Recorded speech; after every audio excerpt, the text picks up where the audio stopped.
প্রশ্ন জাগে যে পিরিয়ড চলাকালীন মানে মাসিক চলাকালীন শারীরিক রিলেশন করা উচিত নাকি উচিত নয়। তো এই শারীরিক রিলেশন আর পিরিয়ড নিয়ে কিন্তু অনেকেই কনফিউশনে থাকে। তারা মনে করে যে পিরিয়ড চলাকালীন শারীরিক রিলেশন একদমই করা উচিত নয়, কারণ এই সময় শারীরিক রিলেশন করলে পরবর্তীকালে নাকি নানা রকম সমস্যা দেখা দিতে পারে। তাই জন্য কিন্তু তাদের মনে একটা ভয় কাজ করে। আবার কেউ কেউ এরকমও রয়েছে যারা মনে করে যে পিরিয়ড চলাকালীন শারীরিক রিলেশন করলে প্রেগনেন্ট হওয়ার ভয় থাকে না। তো এরকম অনেক ভুল ধারণা রয়েছে যেগুলো নিয়ে আজকে আমি আলোচনা করব। তো এগুলো কিন্তু আপনাদের জানাটাও খুব জরুরি, তাই ভিডিওটা শেষ পর্যন্ত দেখুন। নমস্কার, আমি মাধুরী দাস, হেলথ কনসালটেন্ট। তো চলুন শুরু করা যাক। আসুন সবার প্রথমে ভুল ধারণা জানা যাক যে পিরিয়ডের সময় শারীরিক রিলেশন করা যায় না। তো পিরিয়ডের সময় আপনি যে কিছুই করতে পারবেন না এরকম কিন্তু নয়। পিরিয়ডের সময় শারীরিক রিলেশন করা যেতে পারে, কিন্তু করার আগে আপনাকে প্রোটেকশন নিয়ে তারপরে করতে হবে, যাতে আপনি কনসিভ না করেন।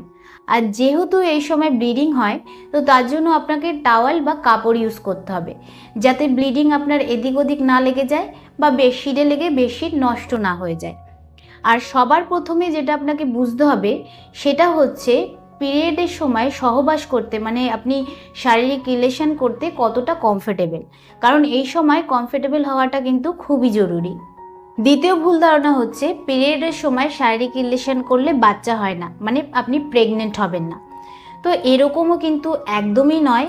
আপনি পিরিয়ডের সময়ও সহবাস করলে আপনি প্রেগনেন্ট হওয়ার চান্স থাকে, বিশেষ করে সেই মহিলাদের যাদের সেক্সুয়াল সাইকেল 20 থেকে 22 দিনের হয়, বা যদি আপনি পিরিয়ড শেষ হতে চলেছে তখন যদি শারীরিক রিলেশন করেন তখনও কিন্তু প্রেগনেন্ট হওয়ার চান্স থাকে।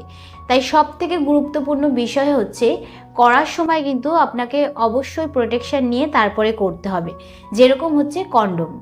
এবং তৃতীয় ভুল ধারণা হচ্ছে পিরিয়ড চলাকালীন শারীরিক রিলেশন করলে শরীরের ক্ষতি হয়। এতে নাকি পরবর্তীকালে নানা রকম সমস্যা দেখা দিতে পারে, ছেলেদের ইনফেকশন ছড়াতে পারে। তো ছেলে এবং মেয়েদের উভয়ই কিন্তু ইনফেকশন ছড়ানোর নানান কারণ থাকতে পারে। এছাড়াও পিরিয়ড চলাকালীন সহবাস করলে আমাদের শরীরে যে হ্যাপি হরমোনগুলো রয়েছে সেগুলোর লেভেল অনেক বেড়ে যায়, যার কারণে অনেক সময় বলা হয় যে পিরিয়ড চলাকালীন শারীরিক রিলেশন করলে আমাদের যে মাথা যন্ত্রণা, পেটে ব্যথা, কোমর ব্যথা এগুলো অনেক কম হয়ে যায়, কারণ এই সময় নাকি আমাদের ব্যথা সহ্য করার ক্ষমতা অনেক বেড়ে যায়। আর এটা তখনই সম্ভব যখন মেয়ে এবং ছেলে উভয়ই শারীরিক রিলেশন করতে রাজি। তা বলে এই নয় যে আমার পেটে ব্যথা করলো বা মাথা যন্ত্রণা করলো, আমি শারীরিক রিলেশন করলাম কমে গেল, এরকম কিন্তু নয়। আর এতে আরেকটা বেনিফিট আছে যে যাদের ভ্যাজাইনা সবসময় ড্রাই থাকে তাদের কিন্তু এই সময় শারীরিক রিলেশন করতে সুবিধে। 4 নম্বর হচ্ছে পিরিয়ড চলাকালীন নাকি মহিলারা শারীরিক রিলেশন করতে চায় না। এটাও কিন্তু একদমই ভুল ধারণা। অনেক মহিলাদেরই সেক্স বেশি থাকে, তারা কিন্তু পিরিয়ড চলাকালীনও শারীরিক রিলেশন করতে চায়। কিন্তু কিছু কিছু মহিলারা রয়েছে যারা পিরিয়ড চলাকালীন শারীরিক রিলেশন করতে চায় না। তার কারণ হচ্ছে সেই সময় তাদের শরীরে ব্যথার সমস্যা থাকতে পারে, পেলভিক এরিয়ায় পেনের সমস্যা থাকতে পারে, যার কারণে তারা পিরিয়ড চলাকালীন শারীরিক রিলেশন করতে চায় না। তার মানে এটা নয় যে তার সেক্স নেই বলে তাই জন্য সে করতে চাইছে না, এরকম কিন্তু একদমই নয়। এটা কিন্তু পুরোপুরি মহিলাদের মুডের উপর নির্ভর করে। তো পুরুষ এবং মহিলা উভয় যদি করতে রেডি থাকে তাহলে তো ঠিক আছে, আর এতে অনেক বেনিফিটও রয়েছে। কিন্তু যদি দুজনের মধ্যে একজন করতে এতে কমফোর্টেবল না থাকে তাহলে আমি মনে করি যে করাটা উচিত নয়।